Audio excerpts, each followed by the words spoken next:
हमारे channel dream exam classes में। दोस्तों, इस वीडियो में हम देखिए एक ऐसी पर्सनैलिटी की बात करने जा रहे हैं।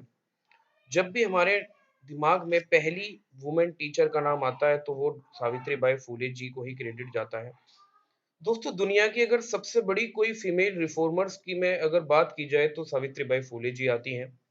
तो ऐसे इनके क्या कंट्रीब्यूशन थे सोसाइटी के लिए, इन्होंने ऐसी क्या चीजें की जिनके वजह से आज इनको दुनिया की सबसे बड़ी सोशल रिफॉर्मर की कैटेगरी में रखा जाता है।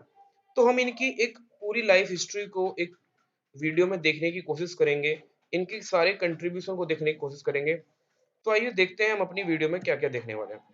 दोस्तों, सबसे पहले तो हमें इनकी पर्सनल लाइफ के बारे में पता होना जरूरी है। देखिए, जैसा कि बताया गया है कि इनका जो जन्म है दोस्तों, वो 3 जनवरी को 1831 को दोस्तों कहाँ हुआ? नए गांव, महाराष्ट्र के सतारा डिस्ट्रिक्ट में। यानी इनका जो जन्म स्थान है वो महाराष्ट्र है। दूसरी बात दोस्तों, ये अपने माता पिता की सबसे बड़ी बेटी थी, ठीक है ना। और ये जो बिलोंग करती थी दोस्तों, ये माली कम्युनिटी, जो कि एक बैकवर्ड कम्युनिटी आती है, ये उससे बिलोंग करती थी। यानी कुल मिलाकर आपको इनकी पर्सनल लाइफ का एक अंदाजा हो गया है कि ये एक बैकवर्ड कम्युनिटी से बिलोंग करती थी। जैसा कि आप जानते हैं, देखिए सोसाइटी उस वक्त बहुत बैकवर्ड होती थी, तो मात्र 9 ईयर की एज में इनकी शादी कर दी गई। और इनके जो हस्बैंड है दोस्तों, वो भी अपने आप में हिंदुस्तान के एक सबसे बड़े सोशल रिफॉर्मर में से एक, कौन? ज्योतिराव फूले हैं। दोस्तों, मैं आपको एक इंटरेस्टिंग सी स्टोरी बताना चाहता हूँ। देखिए, इनका जो सरनेम है फूले, इसके पीछे ये बताया जाता है कि ये माली कम्युनिटी से थे। यानी ये गार्डनिंग का काम तो करते ही थे। इस ये जो महाराष्ट्र में उस टाइम पे मराठा एम्पायर के जो पेशवा होते थे, उनके यहाँ दोस्तों ये दे फूल देने का काम करते थे। इस वजह से भी इनको जो सरनेम मिला वो फूले मिला। तो ज्योतिबा फूले जी को क्रेडिट जाता है कि सबसे पहले उन्होंने क्या किया, वुमेन के एजुकेशन के बारे में सोचा। लेकिन सोसाइटी इतनी बैकवर्ड थी कि वो खुद इस काम को नहीं कर सकते थे। फीमेल एजुकेशन वो खुद नहीं दे सकते थे। तो उन्होंने क्या किया, उन्होंने सबसे पहले दोस्तों सावित्री बाई फूले जी को ही पढ़ा लिखा के एक इस लायक बनाया कि वो आगे जाके और महिलाओं को पढ़ा पाए। और अंत में क्या हुआ कि 10 मार्च 1897 को दोस्तों सावित्री बाई फूले जी की डेथ हो जाती है। ये इनकी पर्सनल लाइफ है। और इनकी पर्सनल लाइफ में सावित्री बाई फूले जी को इतना महान बनाने के पीछे जो क्रेडिट जाता है, वो इनके जो हस्बैंड थे दोस्तों ज्योतिराव फूले जी को भी जाता है। तो आइए जानते हैं इन्होंने क्या क्या सोशल रिफॉर्म किए। देखिए, 19th सेंचुरी में अगर सबसे बड़ा कोई सोशल रिफॉर्मर आता है वुमेन में, तो वो दोस्तों सावित्री बाई फूले हैं।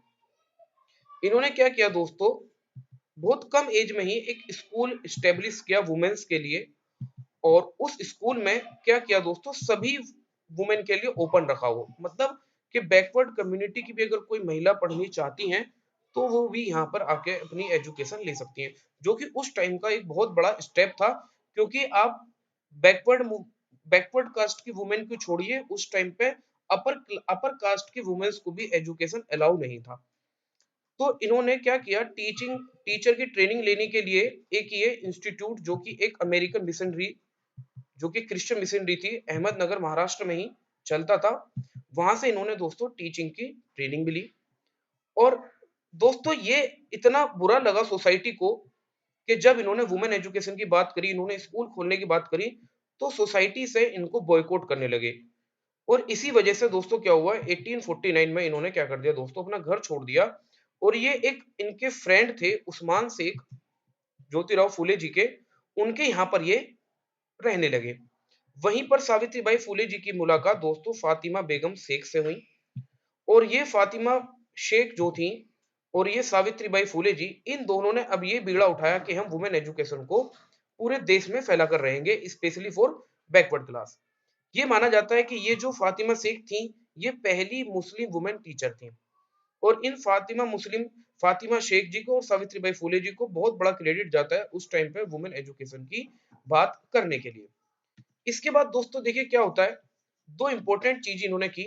1950 के आसपास इन्होंने दो ऐसे ट्रस्ट बनाए जिनका काम वुमेन एजुकेशन को फैलाना था।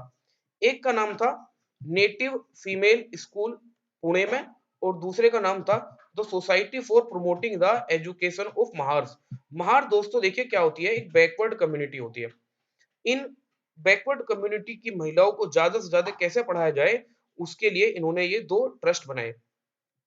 और इन्होंने क्या करा दोस्तों, कुछ लिखने का, कुछ पब्लिश करने का, कुछ बुक्स भी लिखी। जैसे एक इनका एक पब्लिश था, इन्होंने जो पब्लिश किया बुक काव्य फूले 1854 में, 52 काशी सुबोध रत्नाकर 1892 में ये पब्लिश हुए।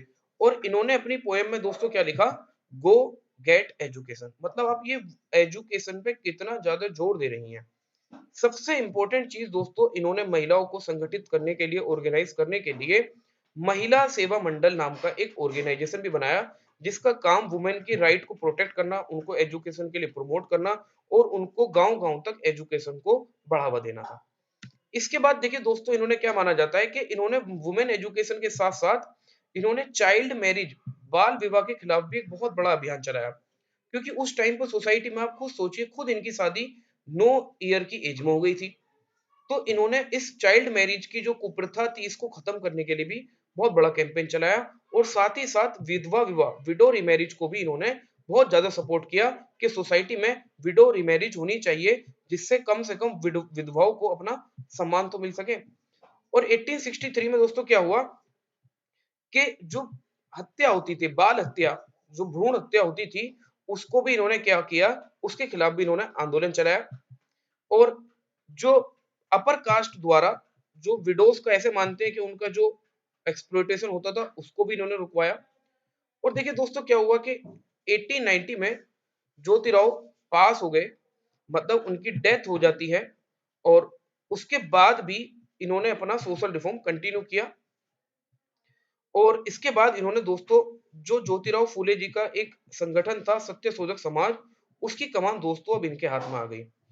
और इन्होंने क्या किया, उस सत्य शोधक समाज की 1893 में जो उसका अधिवेशन होता है, सेशन होता है, उसकी अध्यक्षता भी दोस्तों इन्होंने करी। देखिए कितना बड़ा स्टेप इन्होंने लिया कि उस सोसाइटी की सारी प्रथाओं को तोड़ते हुए खुद अपने हस्बैंड की जो अंतिम संस्कार था उसमें इन्होंने खुद भाग लिया। तो ये उस टाइम पे दोस्तों बहुत बड़ा एक क्या था, बहुत बड़ा एक प्रथा थी जिसको इन्होंने ब्रेक किया। देखिए सत्य शोधक समाज आप सभी जानते हैं दोस्तों, ज्योतिराव फूले जी ने बनाया था। और ये 1873 में सत्य शोधक समाज जी जो है ज्योतिराव फूले जी ने बनाया था, जिसका पर्पस था सोसाइटी में रिफॉर्म करना, कि सच्चाई या जो बैकवर्ड लोग हैं उनको कैसे न्याय दिया जाए। वो इस काम को करते थे इस सोसाइटी के द्वारा। और इस सोसाइटी की कमान दोस्तों सावित्रीबाई फूले जी ने भी संभाली। आप ये देखिए कि एक महिला, एक सोशल रिफॉर्मर, ना केवल वुमेन की बात कर रही है, वो उस टाइम के सभी बैकवर्ड लोगों की, जो कि बहुत ज्यादा पिछड़े थे, सोसाइटी में उनको कुछ राइट नहीं थे, उनके भी राइट्स की ये बात कर रही है। ये कास्ट सिस्टम के बहुत अगेंस्ट थे। और जो पैट्रियार्की, जो पितृसत्तात्मक उस टाइम की जो सोसाइटी थी दोस्तों, उसके खिलाफ भी ये काफी इन्होंने स्टेप लिए। इन्होंने एक बच्चे को गोद भी लिया जिसका नाम यशवंत था। और इन्होंने दोस्तों देखिए इंटरकास्ट मैरिज, यानी एक जाति से दूसरी जाति के विवाह का भी समर्थन किया। तो दोस्तों ये कुछ ऐसे कदम थे, ये कुछ ऐसी उनकी अचीवमेंट थी जिसकी वजह से इनको ना केवल इंडिया में बल्कि दुनिया के एक बड़ी फीमेल रिफॉर्मर की कैटेगरी में रखा जाता है। और इंडिया में महिलाओं के एजुकेशन के लिए जो चीज दोस्तों इन्होंने की है, शायद ही किसी ने की है, क्योंकि ये चीज वो अब से 150 साल पहले दोस्तों कर रही हैं।